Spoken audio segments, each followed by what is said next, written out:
Hello everyone, my name is Luputuan Bujani. I'm from 3A class. This video made for to give you a clear picture of problem-based learning. Yup, problem-based learning. In this 21st century, students are required to solve a real-world problem with their out-of-the-box ideas. Well, without any further ado, let's get into the video.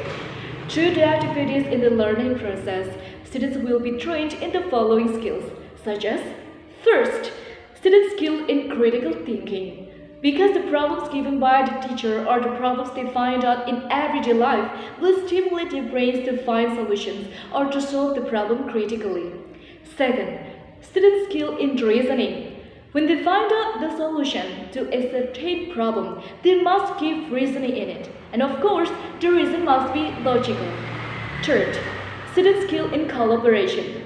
To solve a problem, certainly, the students have to consider many opinions so that the solution that can be offered will be better and meaningful. So, students can work together in groups and they will be respecting each other's differences of perspective. Let's talk about how to implement this strategy.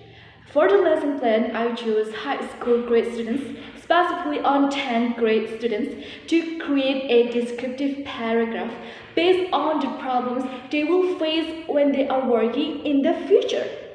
The theory used is already stated, which is use problem-based learning. To implement the strategy, there are following steps. First, the teacher plays a video that will become a learning topic, which is about the descriptive text. However, before playing the video, teacher will not say or tell about how to watch or what the video is about. Instead, the teacher will tell the students to look the video carefully, and then after the video is finished playing, then the teacher will ask about the content of the video and what are the problems in the video. Second, after that, the teacher will give instructions to the students to divide them into major groups. There are likely to be 2 groups. Then the teacher will give a problem that must be solved by the 2 major groups. Since the genre is descriptive text, the teacher will give a worksheet containing a problem. For example, the problem is, a country B has a president who is not able to run the government properly, so that the country experiences decreasing of economy and many ministers commit corruption. So, the group's task is to make a descriptive paragraph about the ideal of a president supposed to be. This is the worksheet. Third, students are working on to solve the problem with their groups and the teacher acts as facilitator and monitoring the discussion. Fourth, the teacher asks representatives from each group to convey the results of the discussion they have written on the worksheet. For example, representative of Group A present their opinion about describing an ideal president based on their perspective, and Group B will give a response to Group A perspective and vice versa.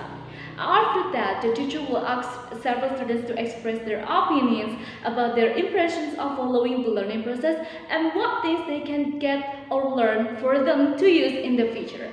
And in the end, teacher will give a clear point or add some important points that might be missed during the activity. Then let's talk about the strengths and limitations of project-based learning. To begin with, the strengths. First, student-centered approach.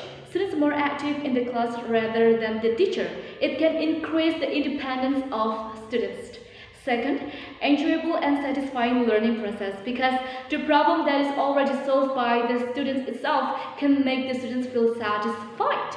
Third, better understanding. Since the students are required to solve the problem based on their understanding, it will automatically generate the higher understanding too in their minds.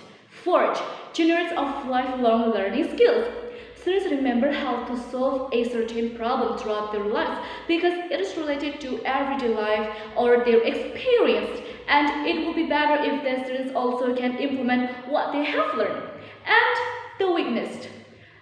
Problem-based learning requires more time and takes away study time from other subjects. Solving the problem makes it time-consuming because the students must pay attention to the theory and how they can solve the problem. And the time-consuming process makes the other subjects lack of time and no more practice in other subjects. Well, if you are a teacher or prospective teacher, don't worry about that because problem-based learning can create effective learning by using flipped classroom, where the students study the materials from any resources that are given by their teacher before attending the class. So, when in the classroom, teacher just asks several questions or review the materials in order to check their understanding. So, it doesn't take much time. Well, that's all about my imagination or my teaching plan. If one day I will have my own class, I would love to implement my teaching strategy to teach my students, not only teach them about the context, but also the content. I'm sure if you are a teacher or will be a teacher in the future, I suggest you to use problem-based learning because through real-life problems, students more excited to learn and they more understanding how to solve a certain problem. And the most important thing is what they have learned in the class, they can use to survive in this century. Thank you for watching this video. Don't forget to give your thumbs up and comment down below. See you again on another video. Bye bye.